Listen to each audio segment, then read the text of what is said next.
Hello दोस्तों, नमस्कार। स्वागत है आपका हमारे YouTube channel Uttarakhand GK very easy tricks में। और आज की इस वीडियो में दोस्तों हम बात करेंगे यूके पीएससी का जो आपका पटवारी लेखपाल वाला एग्जाम पेपर हुआ था 12 फरवरी को, उसकी दोस्तों एक्सपेक्टेड कट ऑफ के बारे में। आप में से कई सारे दोस्तों के दोस्तों लगातार मुझे मैसेजेस आ रहे थे, कमेंट्स भी आ रहे थे कि सर आपने पटवारी लेखपाल की एक्सपेक्टेड कट ऑफ नहीं बनाई, जिसका एग्जाम आपका 12 फरवरी को हुआ था दोस्तों।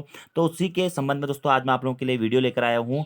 देखिए दोस्तों, मैं आपसे पहले भी कहता हूँ और मैं आपसे अभी भी कह रहा हूँ, ये खाली एक्सपेक्टेड कट ऑफ है, ठीक है। यानी कि जो मेरा एक्सपीरियंस कहता है या जो भी मैंने पोल करवाया दोस्तों, जो भी मुझे मार्क्स लड़कों के अभी तक पता चले हैं, या जो भी स्टूडेंट जिन्होंने पेपर दिया उसमें बहुत अच्छे अच्छे पढ़ने वाले स्टूडेंट्स भी हैं, एवरेज स्टूडेंट्स भी हैं और बिलो एवरेज स्टूडेंट्स भी हैं दोस्तों, उसी के आधार पर मैं ये एक्सपेक्टेड कट ऑफ बना रहा हूँ। इस कट ऑफ का बिल्कुल भी ये मतलब नहीं है कि कट ऑफ इतनी ही जाएगी। ये सिर्फ और सिर्फ दोस्तों मेरा अनुमान है। कट ऑफ इससे ज़्यादा भी जा सकती है, कट ऑफ इससे कम भी आ सकती है। तो आप लोग इसको सच मान के ना चलें, बस मैं आपको एक अनुमान के आधार पर ये कट ऑफ बना रहा हूँ। जितना मुझे लगता है कि आपकी कट ऑफ इतनी जा सकती है, जितने भी अभी तक मुझे स्कोर्स पता चले हैं। मैंने पोल भी कराया था, आपको पता है, करीबन करीब 13 के लोगों ने एक पोल्स में पार्टिसिपेट किया था, और दूसरा जो पोल था उसमें 10 के लोगों ने पार्टिसिपेट किया था। और कई सारे स्टूडेंट्स मेरे से डायरेक्टली जुड़े हुए हैं जो काफ़ी लंबे समय से तैयारी कर रहे हैं, जिनकी तैयारियाँ अच्छी हैं। तो उसी के आधार पर दोस्तों मैं आपके लिए एक्सपेक्टेड कट ऑफ की वीडियो बना रहा हूँ। यह अनुमानित है सिर्फ, ठीक है, अनुमानित है। इससे ज़्यादा भी जा सकते हैं, इससे कम भी आ सकती है। और दूसरी चीज़ क्या है दोस्तों, आपका पटवारी लेखपाल एग्जाम में दोस्तों जिलेवार आपकी वैकेंसीज है, ठीक है। तो जिलेवार जब भी वैकेंसीज होती है दोस्तों, तो वहाँ पे जो अनुमानित कट ऑफ होती है, इसका आकलन करना अपने आप में ही एक बहुत बड़ा सवाल है। क्योंकि देखिए, हर जनपद में अलग अलग प्रकार के स्टूडेंट्स हैं, हर जनपद में नंबर ऑफ स्टूडेंट्स की संख्या में बढ़ोतरी भी है, कम है, नंबर ऑफ सीट्स जो हैं अलग अलग हैं। तो उसी के बेस पे दोस्तों आपका जो कट ऑफ फाइंड करना होता है वो थोड़ा सा टफ हो जाता है, ठीक है। लेकिन मैं आपको एज ए एवरेज दोस्तों कट ऑफ आज की वीडियो में बताने वाला हूँ कि अगर आप एवरेजन इतने मार्क्स में हैं तो आप अपने आप को सेफ समझ सकते हैं, ठीक है। आप इतने मार्क्स अगर ले आते हैं तो आप एज ए सेफ जोन में हैं, ठीक है। तो इसी के लिए आज मैं वीडियो बना रहा हूँ आप लोग के लिए। यूकेपीएससी पटवारी लेखपाल एग्जाम कितनी रह सकती है दोस्तों आपकी पटवारी लेखपाल एग्जाम की मेरिट। यह दोस्तों सिर्फ और सिर्फ अनुमानित मेरिट है दोस्तों। इसका रिजल्ट भी जल्द ही आपको देखने को मिल जाएगा। शायद अप्रैल में दोस्तों आपका इसका पटवारी लेखपाल का एग्जाम पेपर का रिजल्ट आ जाएगा, और मैं आपको बताऊंगा कि कितने नंबर में आपका सिलेक्शन हो सकता है। और जो पटवारी लेखपाल यानी कि राजस्व उप निरीक्षक के 563 पद थे दोस्तों, इसकी अनुमानित मेरिट लिस्ट क्या रहने वाली है, ठीक है। अब इसमें दोस्तों दो पद थे, आपको पता है, एक है पटवारी का और दूसरा लेखपाल का। पटवारी में दोस्तों कुल पदों की संख्या थी कितनी, 366, ठीक है। और वहीं लेखपाल में कुल पदों की संख्या थी कितनी, 147। लेखपाल में दोस्तों जो आपका एज क्राइटेरिया था वह था दोस्तों 21 से लेकर 35 वर्ष तक। वहीं पटवारी में जो आपका एज क्राइटेरिया था वो था दोस्तों 21 से लेकर 28 वर्ष तक। और अलग अलग जनपदों में दोस्तों आपकी जनपद वाइज इसकी मेरिट बननी है। आप में से जिस भी अभ्यर्थी ने जिस जनपद से आवेदन किया था उसी जनपद में उसका सिलेक्शन होगा, उसी जनपद में उसे दोस्तों जॉब भी करनी पड़ेगी, ठीक है। और बाकी आपको पता है कि अलग अलग जनपदों में दोस्तों जो आपकी सीटों की संख्या थी वह भी अलग अलग थी, ठीक है, पटवारी में भी और लेखपाल में भी, ठीक है। पटवारी में सबसे ज्यादा जो सीटें थी वह पौड़ी गढ़वाल जनपद में थी दोस्तों, 79, ठीक है। ऐसे ही उसके बाद में उत्तरकाशी, फिर अल्मोड़ा, टिहरी, उसके बाद में पिथौरागढ़ हो गया, नैनीताल हो गया, चमोली हो गया, चंपावत हो गया, बागेश्वर हो गया, रुद्रप्रयाग हो गया, देहरादून हो गया। इस प्रकार से दोस्तों सीटों का क्लासिफिकेशन था। तो मैं आपको जो कट ऑफ दोस्तों बताने वाला हूँ, यह कट ऑफ मैं आपको एज ए डिस्ट्रिक्ट वाइज ना बता के दोस्तों अनुमानित कट ऑफ बताने वाला हूँ, जो कि आपका एज अ सेफ स्कोर रहेगा, ठीक है। यह हर जनपद के लिए दोस्तों सेफ स्कोर है। अब इसमें से कुछ दोस्तों एक्सेप्शंस भी है, वो मैं आपको बताऊंगा अभी थोड़ी देर में, ठीक है। फिलहाल हम बात करते हैं पटवारी लेखपाल की जो आपकी एक्सपेक्टेड कट ऑफ है उसके बारे में, ठीक है। देखिए, लेखपाल की तो आपकी 4 ही जनपदों में सीटें थी दोस्तों, ठीक है। और पटवारी की आपकी लगभग लगभग सभी जनपदों में दोस्तों आपकी सीटें थी। अब जो मैंने आपको अनुमानित कट ऑफ बताई हुई ना पटवारी लेखपाल की, देखिए आपके पदों की टोटल संख्या 563। लेकिन दोस्तों अभी आपका फिजिकल भी होना है, तो आयोग दोस्तों 2 गुना अभ्यर्थियों को सिलेक्ट करेगा। फिजिकल के लिए 2 गुना अभ्यर्थियों को सिलेक्ट करेगा। तो टोटल दोस्तों 1126 पदों पर यह रिजल्ट आने वाला है। यानी कि आप ये मान के चलिए, अगर पौड़ी गढ़वाल में अभी 79 सीट्स थी, तो पौड़ी गढ़वाल में दोस्तों इसका जस्ट डबल सीटें पे सिलेक्शन होने वाले हैं। यानी कि आप ये कह सकते हैं 158 सीटों पे पौड़ी गढ़वाल जनपद में सिलेक्शन होगा। तो उसी के आधार पे मैं ये एक्सपेक्टेड कट ऑफ आप लोगों के लिए बना के लाया हूं, जो कि सभी जनपद के लिए दोस्तों रहने वाली है। अब देखिए इसमें क्या है ना, हो सकता है दोस्तों किसी जनपद की कट ऑफ इससे कम भी रहे और किसी जनपद की कट ऑफ दोस्तों इससे ज्यादा भी रहे। लेकिन अगर आप एवरेजन इतने स्कोर में है तो आप अपने आप को एज ए सेफ स्कोरर दोस्तों समझ सकते हैं। अब देखिए मेल कैटेगरी की दोस्तों बात कर लेते हैं। अनरिजर्व यानी कि जो आपका सामान्य कास्ट है दोस्तों, अगर आपका स्कोर 72 से 76 के बीच में है, आप किसी भी जनपद से हो तो आप एज ए सेफ स्कोरर हैं। लेकिन दोस्तों आप देखिए, अगर आप देहरादून जनपद से हैं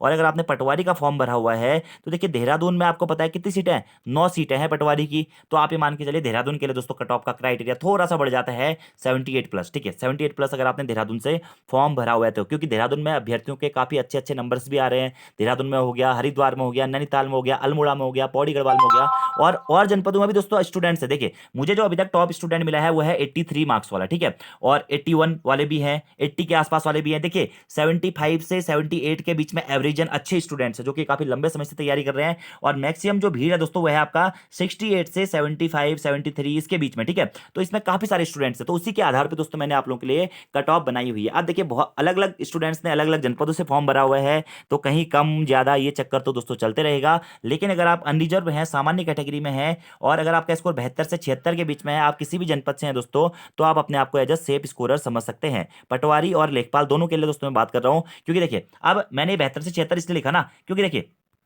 पटवारी में भले ही देहरादून में 9 सीटें हैं दोस्तों, लेकिन लेखपाल में देहरादून में सीटों की संख्या कितनी है, आपका 38 के आसपास है। ठीक है, तो फिर कुल सीटों की संख्या यहाँ पे ज्यादा हो जा रही है। तो अगर आप इतने स्कोर में हैं तो आप एज अ सेफ स्कोर में रहेंगे 72 से 76 के बीच में। बाकी अलग अलग जनपदों से इसमें दोस्तों कहीं कहीं हो सकता है कि आपकी 72 से भी कम मेरिट चले जाए। मैं अभी भी कह रहा हूं, देख लेना आप, 1 या 2 जनपद दोस्तों आपके जरूर ऐसे होंगे ना जहां पे 66 67 में भी जनरल वालों का सिलेक्शन होगा।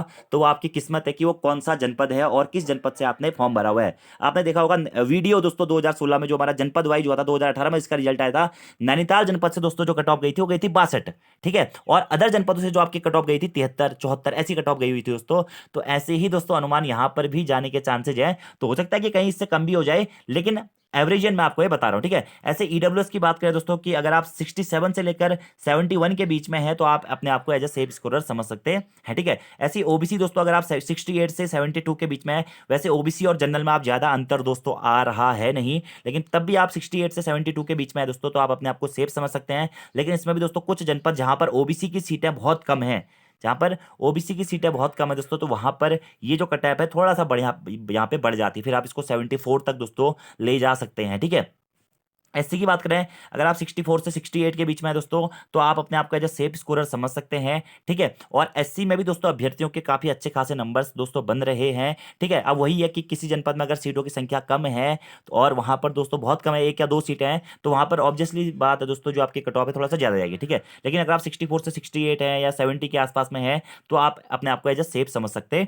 हैं। ऐसे दोस्तों एसटी में भी अगर आप 65 से 69 के बीच में है तो आप अपने आप को सेफ समझ सकते हैं दोस्तों। डीएफएफ की बात करें तो डीएफएफ में अगर आप दोस्तों 58 से 62, ठीक है, इसमें आप दोस्तों 56 से 62 मान सकते हैं, क्योंकि डीएफएफ की कट ऑफ दोस्तों कम जाती है। लेकिन कुछ अभ्यर्थी ऐसे भी है जिनके डीएफएफ कोटे में भी अच्छी पोस्टें, अच्छे नंबर्स आ रहे हैं दोस्तों, लेकिन पोस्टों की संख्या भी कम है। तो इसलिए आप अगर इस स्कोर रेंज में है तो आप अपने आप को सेफ समझ सकते हैं। बाकी एक्स आर्मी मैन दोस्तों अगर आप 60 से 65 के बीच में है, या 55 से 60 भी मैं कह सकता हूँ एक्स आर्मी मैन के लिए, क्योंकि एक दो एक्स आर्मी है दोस्तों जिनके 72 73 के नंबर आसपास आ रखे हैं, हमसे काफी लंबे समय से वो लोग जुड़े हुए हैं, अदर एग्जाम्स में भी वो सिलेक्ट हुए थे, वीडियो वीडियो में उनका सिलेक्शन हुआ था। तो उन अभ्यर्थियों के जो है 60 से 65 के बीच इसीलिए मैंने यहाँ पे रखा हुआ है। ठीक है, बाकी अनाथों में दोस्तों अगर आपके 45+ नंबर हैं तो आप अपने आप को सेफ जोन में समझ सकते हैं। तो यह दोस्तों मेल कैटेगरी की कट ऑफ। ठीक है, अब अलग अलग जनपदों के दोस्तों अलग अलग हिसाब किताब है, लेकिन अगर आप इतना ला रहे हैं ना तो मैं ये कहूंगा कि आप एज ए सेफ हैं। ठीक है, एज ए सेफ जोन में आप अपने आप को रख सकते हैं। बाकी आप देखो किसी जनपद में ऊपर नीचे वो तो दोस्तों चलता रहेगा, कोई भी फिक्स नहीं बता सकता है। अब फीमेल की बात करें दोस्तों, तो फीमेल्स में भी दोस्तों जो फीमेल्स कैंडिडेट हैं उनकी सीटें भी कम है, आपको पता है, लेकिन उनका जो रिजर्वेशन है वह हॉरिजेंटल रहता है, उनकी सीटों पे कोई और फाइट नहीं कर सकता है। इसलिए अगर आप अनरिजर्व हैं दोस्तों और 68 से 72 के बीच में आपका स्कोर है फीमेल में, तो आप एज अ सेफ स्कोर में है। ठीक है, और किसी किसी जनपद में दोस्तों इससे भी कम में आपके सिलेक्शन होंगे, आप नोट डाउन कर लीजिएगा, अभी भी कह रहा हूँ 68 से कम में भी लड़कियों का तो ऐसा हो सकता है ना कि कोई जनपद ऐसा भी हो सकता है जहाँ पे आपका 60 में भी सिलेक्शन हो जाए। तो बस वही आपकी किस्मत वाली बात है कि किस जनपद में ऐसा होता है। ऐसे ईडब्ल्यूएस की बात करें लड़कियों में 64 से 68 के बीच में अगर आपका स्कोर है तो आप सेफ समझ सकते हैं अपने आप को। ओबीसी में भी दोस्तों देखिए 68 से 72, कहीं कहीं तो दोस्तों ओबीसी जो फीमेल्स है ना उनकी कट ऑफ जो है जनरल से भी ज्यादा चली जाती है। ठीक है, तो इसीलिए यहाँ पे मैंने सेम रखा हुआ है जनरल और ओबीसी को। ठीक है, ओबीसी लड़कियों की जो कट ऑफ है 68 से 72 के बीच में है, तो आप सेफ जोन में है। लेकिन कुछ जनपद ऐसे हैं जहाँ पे सीटों की संख्या बहुत कम है दोस्तों, तो वहां पर ये थोड़ा सा नंबर बढ़ भी सकता है। बाकी एससी में दोस्तों अगर आप 60 से 64 के बीच में है, या दोस्तों 56 से भी 60 के बीच में यहाँ पे एससी में फीमेल्स के सिलेक्शन हो सकते हैं, अगर उन्होंने ऐसे जनपद से फॉर्म भर दिया है जहाँ पर महिलाएं अभ्यर्थी जो हैं कम हैं और सीटों की संख्या ज़्यादा हैं तो वहाँ पर दोस्तों उनको फायदा होगा, ठीक है। ऐसे ही एसटी में भी अगर 60 से 64 के बीच में आपका स्कोर है तो आप अपने आप को सेफ समझ सकते हैं फीमेल में, और डीएफए में 55 से 60 के बीच में आपका स्कोर है फीमेल्स में, तो आप अपने आप को सेफ जोन में ले सकते हैं। अब दोस्तों मैंने आपको पहले भी बोल दिया है, यह सिर्फ क्या है, अनुमानित कट ऑफ है, ये मैंने आपको एज ए एवरेज बता दिया है, क्योंकि अलग अलग जनपदों में अलग अलग सीटें हैं और उन सीटों के आधार पर यह क्लासीफाई करना कि कौन से जनपद में कितनी कट ऑफ आपकी जाएगी वह अभी कोई भी फिक्सर नहीं बता सकता है। जैसे कि दोस्तों पौड़ी गढ़वाल में आप सभी लोगों को पता है कि आपकी 79 सीटें हैं, ठीक है। फिर 79 में से भी कैटेगरी वाइज आपका डिवाइडेशन किया गया है, ठीक है। ऐसे ही उसके बाद में उत्तरकाशी में आपकी दोस्तों 60 के आसपास सीटें हैं, अल्मोड़ा में आपकी 50 के आसपास सीटें हैं, पटवारी में टिहरी में दोस्तों आपकी 45 के आसपास सीटें हैं, पटवारी में पिथौरागढ़ में 38 सीटें हैं, नैनीताल में 27 सीटें हैं, चमोली में 26 सीटें हैं दोस्तों, चंपावत में आपकी 26 सीटें हैं, बागेश्वर में आपकी 18 सीटें हैं, रुद्रप्रयाग में 13 सीटें हैं और देहरादून में दोस्तों 9 सीटें हैं। ये पटवारी की मैं आपको बात बता रहा हूँ, ठीक है। तो अब यहाँ पर दोस्तों क्या है ना, वही है एक चीज कि अब देखिए जिस जनपद में सीटों की संख्या कम है दोस्तों, जैसे कि बागेश्वर, अगला चंपावत, कौन सा, रुद्रप्रयाग, कौन सा, पिथौरागढ़, कौन पिथौरागढ़ में तो तब भी कैंडिडेट की संख्या ज्यादा थी दोस्तों, खासकर जो हमारा रुद्रप्रयाग हो गया, बागेश्वर हो गया और चमोली हो गया, यहाँ पर सबसे कम स्टूडेंट्स हैं दोस्तों। देखिए रुद्रप्रयाग में तो शायद 3000 के आसपास है, चमोली में आपका दोस्तों 4400 के आसपास में स्टूडेंट है, तो यहाँ पर सीटों की संख्या भी कम है, स्टूडेंट्स भी कम है, तो इसलिए जो कट ऑफ है उसमें वेरिएशन देखने को मिलता है, ठीक है। ऐसे ही जो अच्छे अच्छे जनपद हैं आपके दोस्तों, जैसे कि आपके तराई भाबर में हो गया, उधम सिंह नगर में जो बच्चों के स्कोर्स हैं वह उतने ज्यादा अभी तक प्राप्त नहीं हुए हैं, ठीक है। उधम सिंह नगर में उतने अच्छे स्कोर वाले लड़के अभी तक नहीं मिले हैं, ठीक है। ऐसे देखिए उत्तरकाशी से भी अच्छे स्कोर वाले लड़के मिल गए हैं, पौड़ी गढ़वाल से काफी है, देहरादून से तो बहुत ज्यादा है, हरिद्वार से काफी है, नैनीताल अल्मोड़ा से दोस्तों अच्छे स्टूडेंट्स हैं, पिथौरागढ़ से भी अच्छे स्टूडेंट्स हैं जो कि 80 के आसपास में है। तो कुछ जनपदों से दोस्तों कट ऑफ यहाँ से ऊपर भी रह सकती है और नीचे भी रह सकती है, ठीक है। वहीं लेखपाल में बात करें तो उधम सिंह नगर से 56 सीटें हैं, हरिद्वार से 51 सीटें हैं, देहरादून से 38 सीटें हैं और नैनीताल से दोस्तों यहाँ पर आपकी क्या है 26 सीटें हैं। तो उन्हीं टोटल कंपेरिजन के आधार पर और उसका डबल करके दोस्तों मैंने आप लोगों के लिए कट ऑफ बनाया हुआ है। तो आई होप दोस्तों आप लोगों को ये कट ऑफ का वीडियो पसंद भी आएगा, और ये सिर्फ और सिर्फ दोस्तों अनुमानित है, मैं आपसे एक बार फिर से कहना चाहूंगा। बाकी आप लोग भी दोस्तों अपना कट ऑफ का एनालाइजेशन बता सकते हैं कि जो मैंने आपको ये आंकड़े बताए हैं आप इससे किस हद तक सहमत हैं।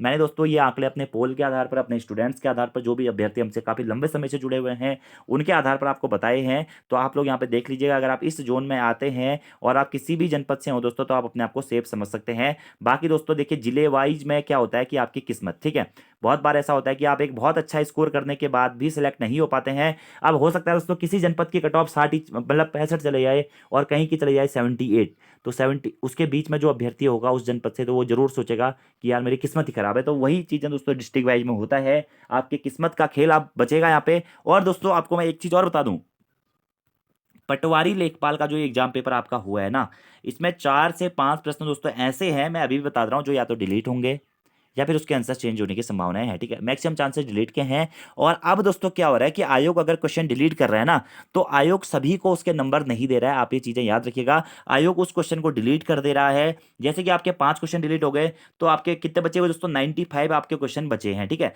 अब ऐसा नहीं कि पहले क्या था कि 5 डिलीट होते सबको 5-5 नंबर मिल जाते थे, तो जिसके सही है वो तो उतने पे रह जाता था, लेकिन जिसके दोस्तों क्वेश्चन गलत हैं उसके नंबर बढ़ जाते थे, वो छलांग मार देता था। अब आयोग ने क्या किया कि 5 के 5 डिलीट होंगे, ना तेरी ना मेरी, सबका बराबर होगा, और जो 95 क्वेश्चन होंगे ना इसको 100 बना के दोस्तों वह अपनी कट ऑफ जारी करेगा, ठीक है। सभी स्टूडेंट्स के लिए वो 95 को 100 बनाएगा परसेंटेज में, और जितने भी आपका स्कोर होगा उसमें फिर आपका इंक्रीमेंट कर दिया जाएगा। इसी भी पे मैंने भी दोस्तों आपके लिए कट ऑफ बनाया है। बाकी अभी दोस्तों देखिए अप डाउन बहुत ज्यादा होगा, क्योंकि आपको पता है अभी ऐसे स्टूडेंट है जो 80 में है दोस्तों, अगर वह 5 से 6 क्वेश्चन डिलीट हो जाता है जो उनके सही हैं दोस्तों, तो वहां पर कहीं ना कहीं फिर वो नीचे आएंगे, ठीक है। कुछ अभ्यर्थी जिनके कम है 72 73 हैं वो बढ़ जाएंगे, कुछ 66 70 वाले हैं तो वो आगे ऊपर आ जाएंगे। तो ये बिल्कुल चेंजेस होने वाले हैं, तो उसी के बिहाफ पे मैंने आप लोगों के लिए कट ऑफ की वीडियो बनाई हुई है। तो आज की इस वीडियो में दोस्तों इतना ही, बाकी आप लोग अपनी तैयारी करते रहें, आपका फॉरेस्ट गार्ड का एग्जाम पेपर होना है, उसके लिए आप पढ़ते रहें दोस्तों। और अगर आप पहली बार हमारे यूट्यूब चैनल पर आ रहे हैं तो चैनल को सब्सक्राइब करना ना भूलें। धन्यवाद।